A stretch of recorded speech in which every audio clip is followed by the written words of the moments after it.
Welcome to season 3 of Great Chat. This week we talk about AI proofing your career. If you're in college, what should you study? With entry-level jobs diminishing, what makes people stand out? I'm Ashley, and this week I'm joined by Helen and Sally. Great Chat is brought to you by Mercury, the fintech used by entrepreneurs through every stage of company building. We use Mercury to run this podcast and love recommending it to other founders and fund managers. Try it for yourself. Visit mercury.com to join over 200,000 entrepreneurs who use Mercury to make managing their money unbelievably simple.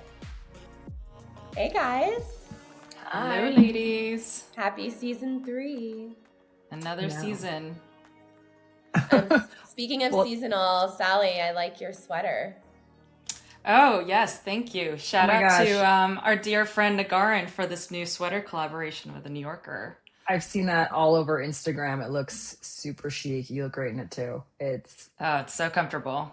I think I'm going to have to get one. My favorite is that she got Keith McNally to be like one of her models/influencers. And the story of how she did it is just like, it just speaks to what a determined person she is, but truly like the best unveil.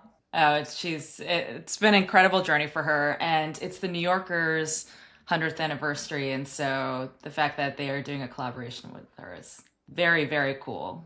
I love this new apparel sponsor opportunity that we have on Great Chat for the video watchers. Stay tuned. I feel like the conversation is all about like, what does good growth even look like? All the benchmarks are changing. I don't know if you guys saw the clip from Hemant, the leader of General Catalyst's interview with Harry Stebbings on 20-Minute VC, where he essentially said like the era of triple, double is over, which means growing 3x, 2x. That's no longer sort of like top growth. He doesn't even want to see those deals. Companies should be going from 1 to 10 to 100. And I haven't listened to the full interview, but I imagine some of this is inspired by Mercor, where GC is an investor. And I think they announced the other week that they went from 1 to 500 million ARR in 18 months, which is truly unprecedented. And we've seen other like Anthropic. There are definitely companies in this AI era that are completely breaking all prior assumptions about how fast one could grow. So that sparked some pretty fun conversation in the timeline. And I think I saw both sides of the debate online, and one of the downsides of this, or the backlash, is that some of these startups are marking up what is not truly ARR into an ARR bucket, right? And so these one-time revenue is getting mixed in, and so these financials are getting tainted. So I think people are being more disciplined about looking into this more aggressively, right? I even saw some commentary on calculations that startups are predicting future revenue by assuming every seat at a company is now using their product. And so there are some creative numbers going on, which has always been the case, but now it's at an extreme. Yes, that is the risk with putting benchmarks as high as they are. I mean, I think the other part of me because we've seen earlier iterations of this, maybe not quite as extreme and held to the Mercor standard, but I felt like maybe in an earlier episode we said that 5 million ARR is the new 1 million ARR, right? Sort of the floor requirement for Series A. And I think that is interesting because oftentimes when you have a slope that's that steep, not enough time has gone by to really understand retention. And I think that for these investments that are long-term holds, really understanding the durability of the business is important. And I think that when everyone's now optimizing for this slope, I wonder, what will happen, I guess, overall, especially with these creative sort of ways that we're getting to the ARR projection. A fun narrative violation is people were really worried about that with Harvey and some of their initial growth in the legal tech space. And I saw maybe a couple of weeks ago, one of the Harvey founders sharing their net revenue retention, and it was beautiful. So to your point, Helen, it can be great, or it can be it's very, you can't just look at growth and know how quality that revenue is. And so it's actually kind of fun to see some of these companies either converting that growth into like really healthy revenue, or maybe it's been there all along, but it's just really hard to parse from the outside. I think the other thing is we talked about this in the last season was experimental ARR is still in play with a lot of these Totally. companies, right? Like even look at Yes. our companies, there's a lot of different tools that we're experimenting. So even in the same category, we have, 3 or 4 enterprise accounts that we probably won't renew all 4 of them at the end of next year. So that's still definitely in play. I think there are definitely exceptions like the Harveys of the world. But yeah.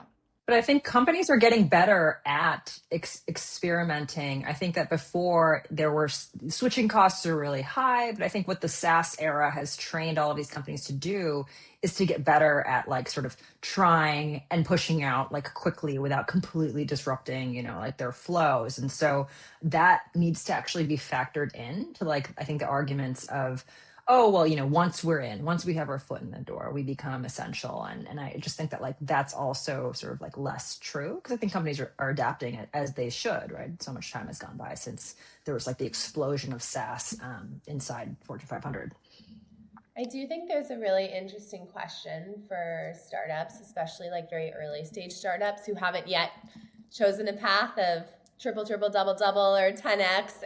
We should all be so lucky as to have those choices, of like, how do you project growth into this environment, right? So, especially at pre-seed or seed, everyone has that like future revenue chart to like paint a picture of what the future might look like. And of course, it's oftentimes, it's a best guess. It's the best optimistic guess to give people of like, this is the upside case. I really feel for founders right now trying to decide between like, do we give the realistic version of what we think we can actually do, or in this environment, is there more pressure to tell a story around how we can follow the growth path of a Mercor or a Cursor, or some of these companies that are setting new records for their path to 100 million and beyond. So I did think that Brett Taylor of Sierra made a really great counter. It was funny because like Hemant did this clip on 20-minute VC, and then Brett was on TBPN, so just like very of these times, and he was asked about this, and he had a great sort of a more nuanced response, which was that oftentimes growth like that actually shows the lack of a moat, because if your company can grow like that, maybe competitors in the space can too. Speaking of massive amounts of revenue, the information I think was the one that reported OpenAI's revenue was at 4.3 billion in the first half, which is like 15% more than And their last burn, year's. right? Yeah. Yeah. There was a lot of announcements yesterday on OpenAI. I think the biggest one that everyone was interested in was agentic commerce. I'm curious what you guys think about that. Yeah, I had so many reactions. There were actually a bunch of announcements sort of bundled into one, right? Like I am thinking about payments and the implications there with the Stripe partnership, and then also just shopping generally. And I feel like one thing I'm watching people do is like draw sort of an analogy to Google, and how, Google Shopping and I guess their affiliate program is such a small sliver of their total ads revenue. And I think there's a lot of chatter right now about OpenAI launching ads on ChatGPT. And so, okay, do we model it from that world? And we do look at the Google ratio. But I think that, OpenAI is probably making a bet that I think I saw 700 million people in the US are using ChatGPT every day or something, like a really impressive stat. Or maybe it was 700 million around the world. I forgot. It would have to be around the world, because we don't have 700 million in the US. Live in the US? Quick calculation there. And I think that they're betting that, this is different, fundamentally different from Google, and that would not be a good comp. And so, yeah, I think it's also kind of like up for the taking, and we don't know where this is going to go. But I do think that one takeaway that people agree on is like GEO is like more important than ever. And then also bundled in that I thought was interesting was the Shopify and Etsy partnerships versus, I think that if this launch had happened 10 years ago, or another like sign of the times, to your comment, Ashley, like they would have partnered with like retailers or some Yeah. like big brands, with big distribution. And I think that launching with Etsy and Shopify, which have been these platforms that sort of like level the playing field for newer brands over the past few years, like was telling. And so it's exciting, right? It's exciting. It feels like anything is up for grabs. So those were kind of like the initial takeaways And from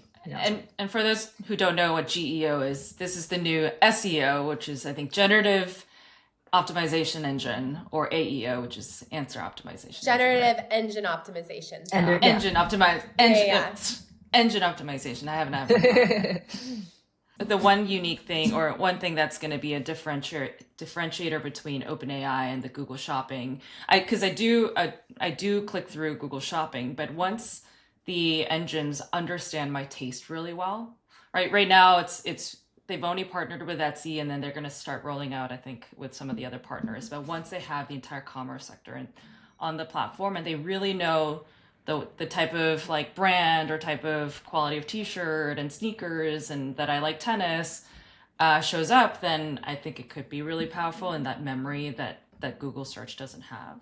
Speaking of some of the bigger players' announcements, Meta and Vibes.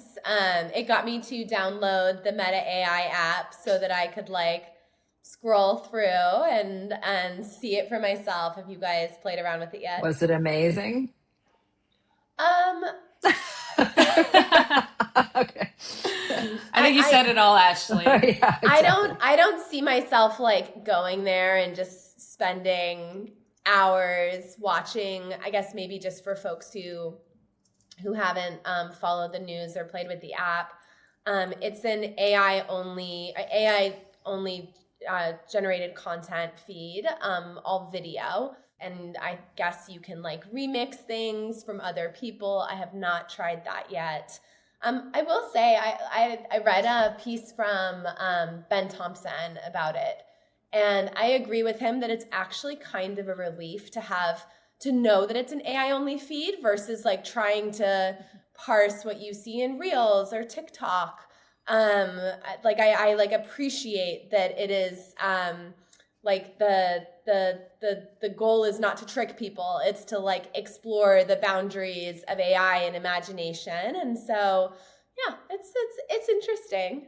The reactions have been so interesting because I feel like it's really like, two polar opposites where one, it's like, this is slop. No one wants this. Everyone hates this. And then, on the other side, I think people are like, well, that's what they said about every big sort of consumer shift in the past. And maybe this is, that maybe that signal, this reaction is signal that this is what's going to take off. And, I think again, like, we don't know what's going to happen. It's all up for grabs. And I totally agree that at least it's clear, that this is AI generated. I think the reaction that I had was, and I saw somebody else had this too, where there are so many movies, like children's movies, that have been in production using AI that sort of like match the style of what we're seeing on Vibes and the feed, and sort of like what we got a preview of in that launch video, that the reaction from like movie studios might be like to actually move away from that. And I think similarly,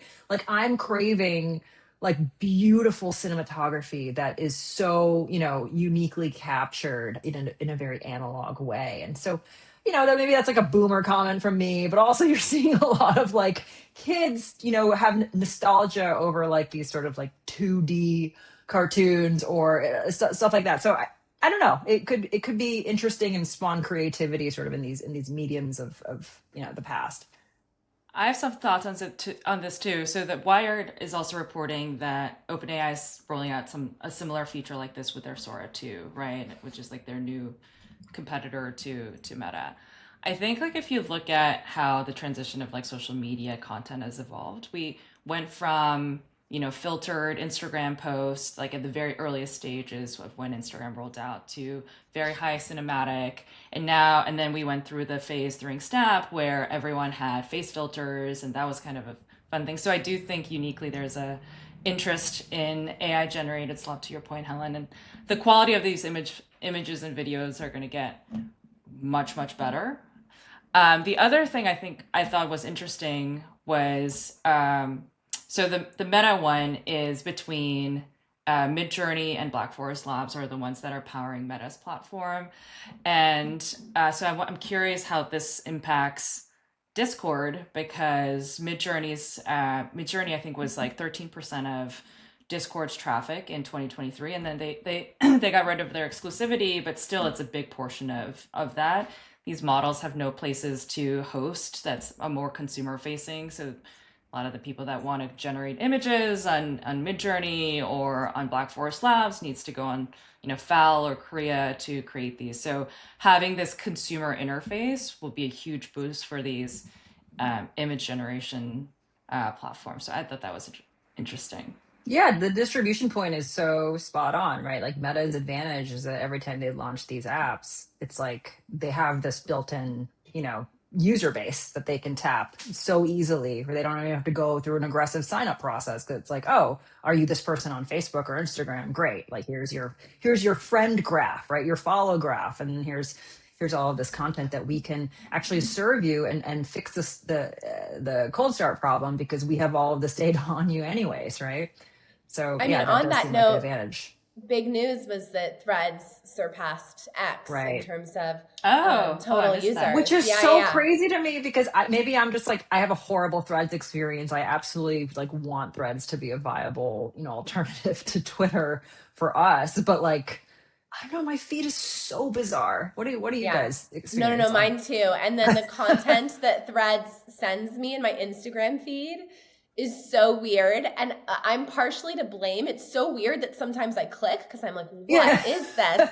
And so I'm Yeah, probably feed the training it beast. that I want to see like weird Yeah. things that I need to just like let it go. I think it's a good reminder how much of a bubble X is. I was in New York last week with Ashley, and I was at a brunch, and a few of my friends who work in tech actually had never heard of TBPN, and they're growth stage companies, and so I thought that was an interesting data point.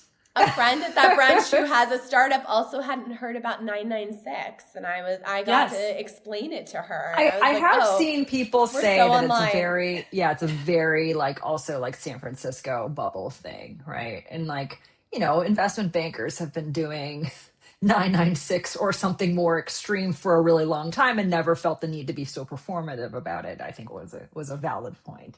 I was randomly reading John Grisham's The Firm, which is about this like guy who joins like a Throwback. law I've seen the firm. movie. Yeah. Totally. Classic. And he Yeah. put 996 to shame. Like Yeah, he yeah, was yeah. working 7 Totally. days a Yep. week, 100 hours. I'm like, we did not invent this. I think that's one thing that's funny. Like I think tech always thinks it's inventing like new cultural norms. It's like, no. It's cute, but we did not. The others have come before us. One of my former employees did say she was laughing at 996 because she's like, you know what? In reality, she's really doing 8-12-7, and she's like, it's a real vibe. I hope for her sake it's 8 p.m. to 12 p.m. 12 a.m. All right, well, maybe that's a good segue into our main topic for today, something that we've been like swirling about, within this episode, but also just like in our group chat, and has been a good theme throughout all of our seasons, which is just AI and how it's impacting, career paths and what to study and the job market. I think that sort of all of that has bubbled to the surface, and we're starting to see some actual data about what jobs, no longer just the fear mongering of AI is coming for our jobs, but I think we're starting to see some real evidence that, a lot of entry level roles that existed before might not exist now, and that we're seeing, layoffs in a more concrete way. There was a jobs report that came out. And so that got us thinking if we should have sort of like an episode dedicated to what we would do in this environment, if we were earlier in our careers, and also sort of like what we do now, because being mid-career, doesn't mean that we, have sort of like cemented our destiny, and sort of like We what are to not invest in. inoculated. That's right. We can change. And so we thought that would be a fun topic. And so I think just generally, like, how would we design an AI-proof career? I saw this question, and I was thinking about. So I was a journalism major. I went to NYU undergrad. One of the best things I think the NYU program does is if you're a journalism major, is you're required to double major in something else, a specialized major. I did start with poli sci because I thought, like a lot of journalists who start off, wanted to be a war correspondent and then pivoted to Christine Amanpour, you said that. Amanpour. Yes, yeah, Yes, absolutely. Yep, I grew up 100%. looking at her and saying, "This is my Yep. hero." And then I pivoted to finance and business, and frankly, that was how I got into CNBC and business journalism, is because I started to understand the technical nuances of the things I was reporting on. And I think if you look and fast forward to today, the journalism and writing skill set is obviously declining. You know, you can have, I've seen so many journalism type newsroom tools today that integrate ChatGPT, where I think newsrooms around the world are starting to embrace, where you don't need to hire 10, 20 generalists, but you'd rather have specialized people that are focused on understanding really the auto and mechanics world or space or climate. And so, yeah, I think if, again, the lens of if I was going into journalism today, I would actually focus on something that's more specialized than a journalism major. And Helen, I know you're also a journalism major, which I only recently learned. In our last episode of season 2, yes. Yeah. Yeah, I think like it's interesting because I think that there's the topic aspect of journalism, right? Like where are you spending time and specializing? So if it was political science, I think that's like a natural sort of like coupling of journalism. But I think a lot of programs have sort of seen the writing on the wall when newspapers were kind of going out, right? So I went to the University of Illinois. It was our program was a huge feeder into like the Chicago Tribune and the Sun Times, which were like collapsing in real time as we were graduating. And sort of one observation I had was, these great programs like NYU and Columbia and Northwestern, like they were able to actually quickly figure out how do we supplement, the degree with something that, will make them more sort of future proof. And so I'm curious as to how these programs are adapting today and, how quickly these students are acquiring these skills to like, sort of like have, the readiness to like couple that interest and that area of expertise with something that kind of like is more fitting of the reality of where we are right now. But my question, Sally, as you were talking, was like, were people saying the same thing about calculators? Like, oh, well, there won't be need for mathematicians now that there are calculators and computers capable of doing all this computing. And I think it's like the thought and the process, and maybe even dare to say like the art of a story and how that lands and how that will resonate with people. Like, I feel like that maybe is still, AGI will take it on, but like, I still think that that's a valuable thing, and not so focused on the output of like, oh, a perfect essay or an op-ed is now written so well with AI. I don't know. What do you think? I have yet to see an op-ed written well with AI. I have yet to see anything written well with AI. So I will just say in defense of writing take the skills, counter.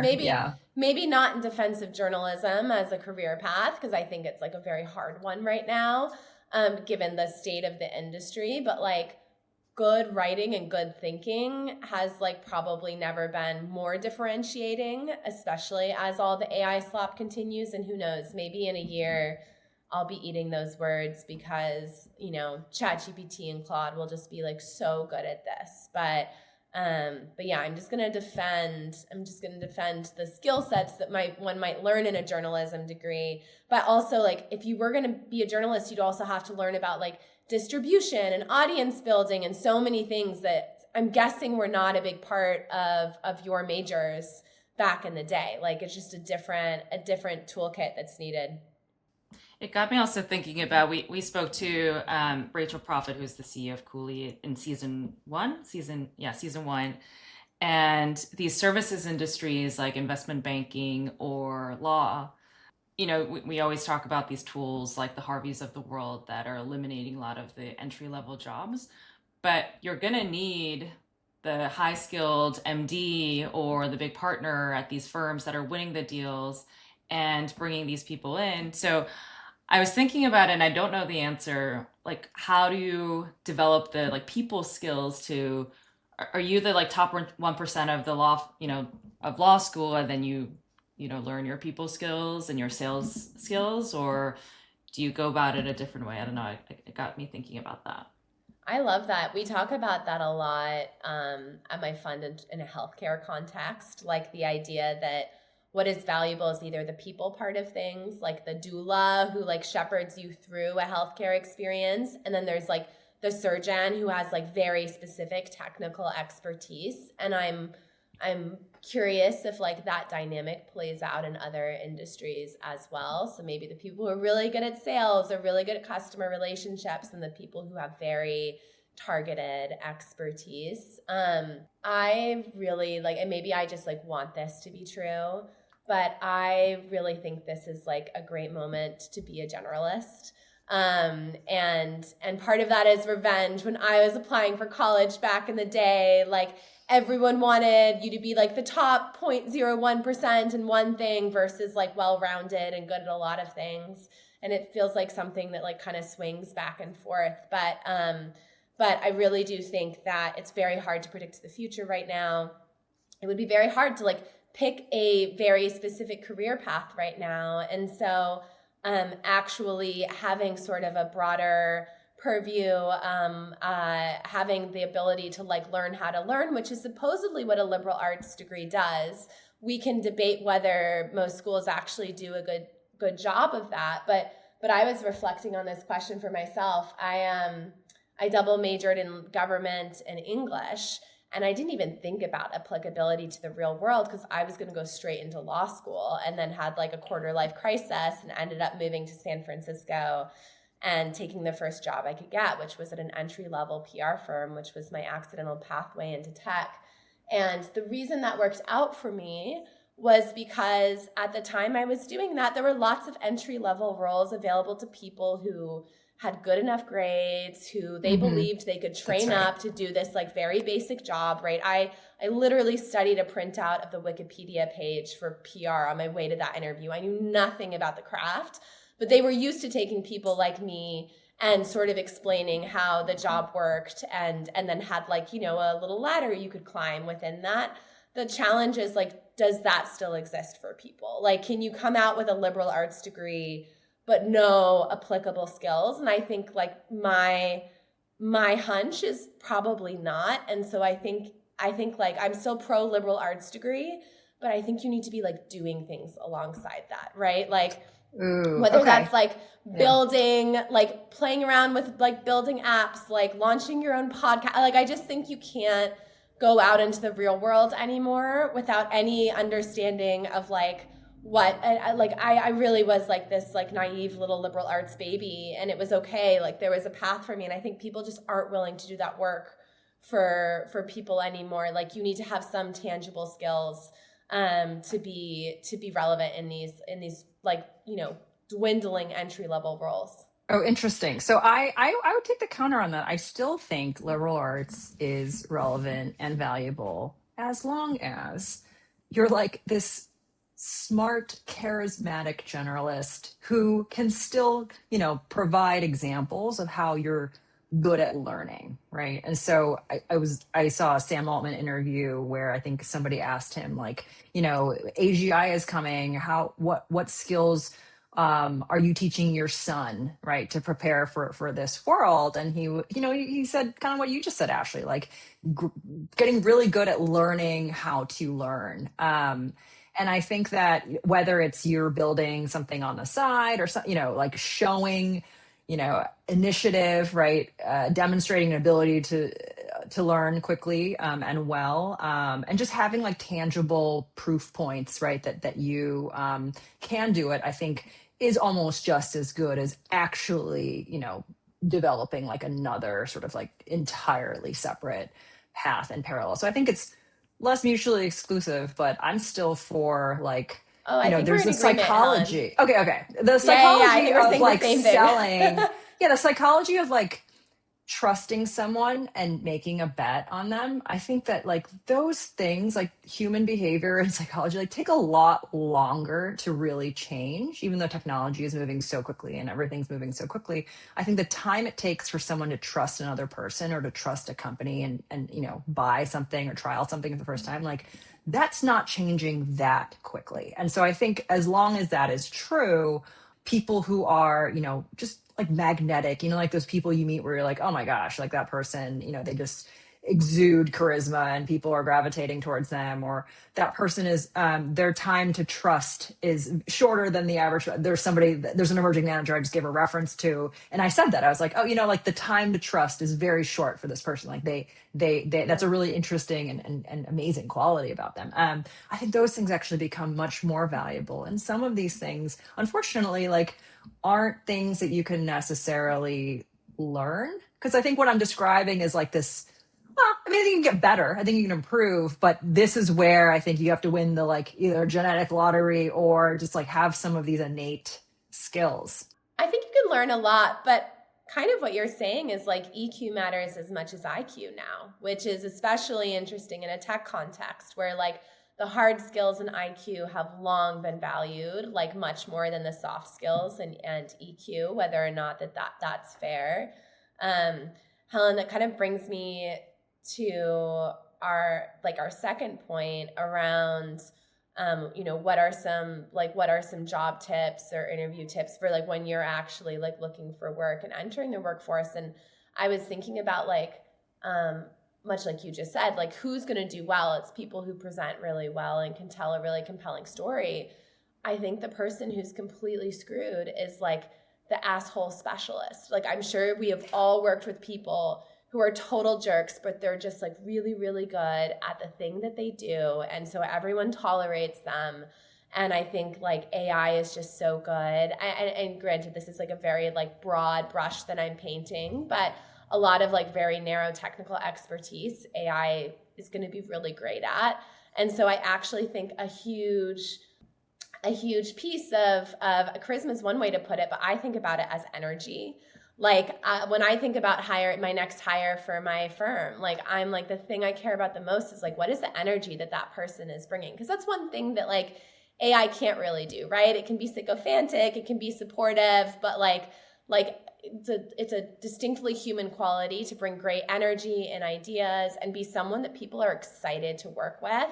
I don't know, maybe we need a new like etiquette or finishing school for people going into job interviews, because I think that piece is actually like more important than it's ever been. I think that brings up a good question of, is that learned in college?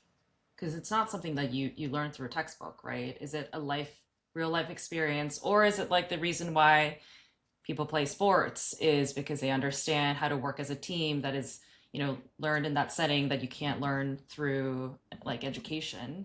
Maybe business school where you're forced to do group projects or something. Maybe that model needs to be pulled into other areas of study. Or that could be the argument on the other side of, rather than that being learned at school. I was thinking, if you're in college today and you're thinking about going into tech, I actually think that a CS degree or like focusing in machine learning is going to be the key quality. I don't know if that's going to be the same 5 years from now, but you look at all these companies that are hiring early stage all the way to growth stage, majority of them is technical CS backgrounds. And then you kind of, to your point, Ashley, about everyone learning their side skills, everyone's becoming sort of this like CEO of their own brand. And so they build with the technical skills that they have. You know, yes, they might have some vibe coding tools, but still you need some layer of understanding science language to build those.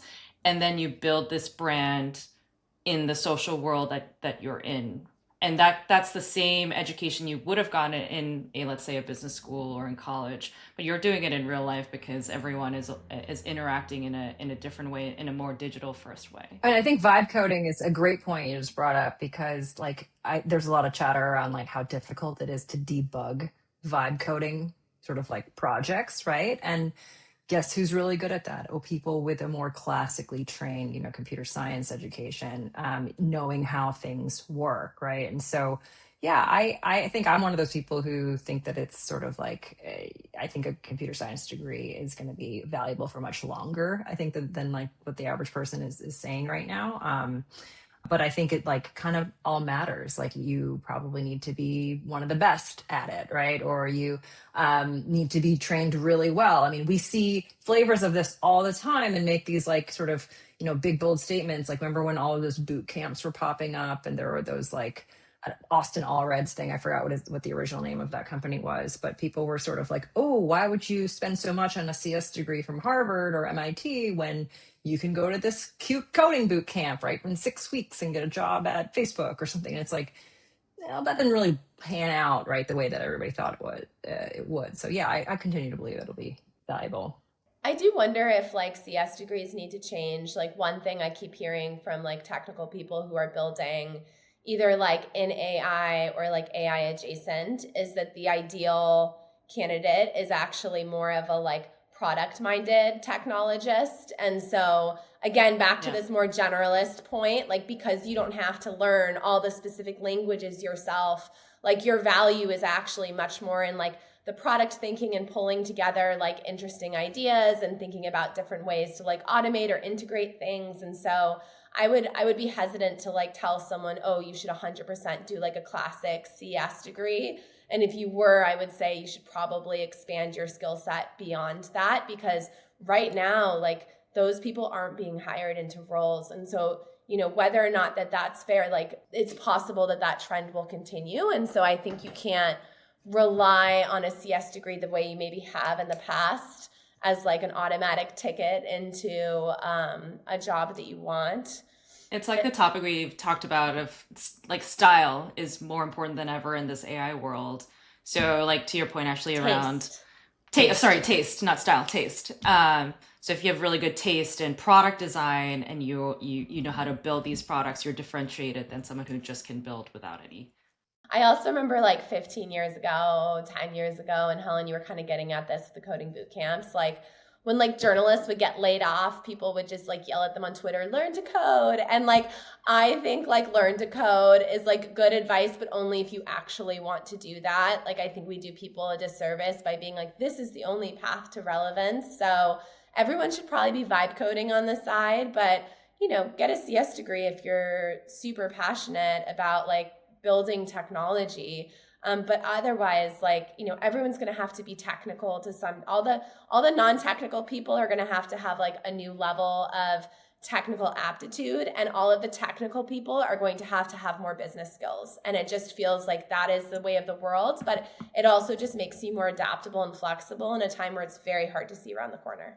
Well, so what would somebody who's like mid-career, like what would be something to kind of hone in on from like skills to make you more AI proof in the long term? Like anything you guys are thinking about with regard to, or with respect to your own roles or other folks who are kind of thinking about this right now. I think for me, I'll speak sort of on the marketing side, right? Like if I were continuing to be operating right now, I think there is so much genuine new learning happening that it's actually quite exciting, right? Like we just talked about GEO, and I think that's awesome. You never want to be working in an industry where it's the same thing, after decade. And so I think that's super exciting, sort of acquiring new skills and understanding new platforms in this new AI world. And then just from like an investing standpoint, I think it just makes the depths of relationships that you can build and sort of like, what I believe, which is early stage investing, you're just underwriting people and understanding like what motivates them, what incentivizes them, like what they're driven by, and how they make decisions. All these things to me just become more interesting, and so maybe call it empathy, but just I think I call it like depth of relationship. I think just becomes just so much more important. Your ability to sort of jump in there in this new world. Same here, and it's just being uncomfortable to try new things. So I remember when we started this podcast, we went around and kind of talked about like why we're doing it. And for me, I've always been in media or media adjacent worlds, and I wanted to understand what the podcast business is like. How do you actually work with advertisers? How do you actually work with programs and quick turnarounds? The other thing is we've all internally talked about how we've been vibe coding on Lovable and Cursor, and I'm not someone who knows how to code, and just playing around with these tools, I think it's really important. Let's go over to our question this week. And it is one that I think that is being discussed right now a lot inside venture firms. But it is from what I assume is a job seeker, which is, do you think ChatGPT will be an everything app? Should founders give up on competing at the app layer for consumer? Assuming because OpenAI is going to make a big investment here. And so, is it a bad idea to go work or invest at a startup that's building a killer consumer, sort of vertical product? They use the example of cooking, relationship, health, styling, etc. So, what do we think? I haven't heard the term everything app in a while. We used to call Facebook that when I worked there. Oh, it's the everything An app, right? Amazon store. Yes, an Amazon store. Yes, yes, yes. I mean, I'll take my initial reaction to this. I'm curious what you guys think. It's just, I think that the pendulum swings back and forth between people wanting individual apps for everything, or like a super app that has everything in one. Like, again, boomer comment, but I hate downloading new apps. Like, you'll never get me to kind of like walk away faster if you have to send me a link to like download a standalone app. I just want to use the web browser or mobile web for it. So I don't know. Maybe there's a craving for an all-in-one within ChatGPT. Yeah, I mean it's like technology goes through eras of bundling and unbundling, and I feel like I started my career in enterprise software when we were in an era of unbundling, right? There were these like huge enterprise software companies that like were like one size fits all, like Microsoft, like literally bundled all of its products together to make it very unappealing to go anywhere else, until the product experience was so much more compelling that people were willing to try more things and integrate them together and figure out those workflows. So it does feel like we are a bit in an era of, well, OpenAI wants us to believe we're in an era of bundling. And there are lots of reasons to believe, I think, that's a pretty compelling proposition, especially given like the memory layer and what they're able to do with all these integrations with other companies. You mentioned the Stripe integration for their new shopping functionality. So I think it's very hard as an investor to back companies that are very explicitly going after areas that OpenAI is going to. Well, we want to see what they're up to, right? Like we don't know. We're anticipating. Yeah, I would just say, like, I would make those bets with the assumption that they will, and then this founder and company has to have like a reason why they should exist, or can like create a better product, create a better experience, even in a world where ChatGPT does enter their market. And that could be like on the distribution side. That could be some like maybe unique like data advantage. It could be if it's on the B2B side. Well, Sally, you're the builder. You're the builder among us. How are you thinking about this? Well, I think, well, one, interesting that while OpenAI is considering consolidating everything into one app, Meta just rolled out the Vibes app, which is a separate standalone app. I do think it gives people pause if they're thinking about building exclusively on top of the GPT models, and let's say it's working really well. Then what if they do see that data on a dashboard and say, oh, this is a industry or vertical we should go after. So I think you think about diversifying the various models, right? I've thought about this a little bit with like all the vibe coding apps, which are built on both Claude and GPT. And OpenAI just came out with their product, and Claude Code is now supposedly one of the best out there, right? So I think it gives them a little bit of pause. So maybe it goes back to, is it best that you just own the entire vertical, right? From top to bottom. But awesome. Yeah. That's a good way to end it. Own the vertical. All right. Yeah, there you go. Own the vertical. Right. See you guys next week. See ya. Bye. Thank you for listening to Great Chat. Have questions for us? Make sure to submit them at anothergreatchat.com. See you next week.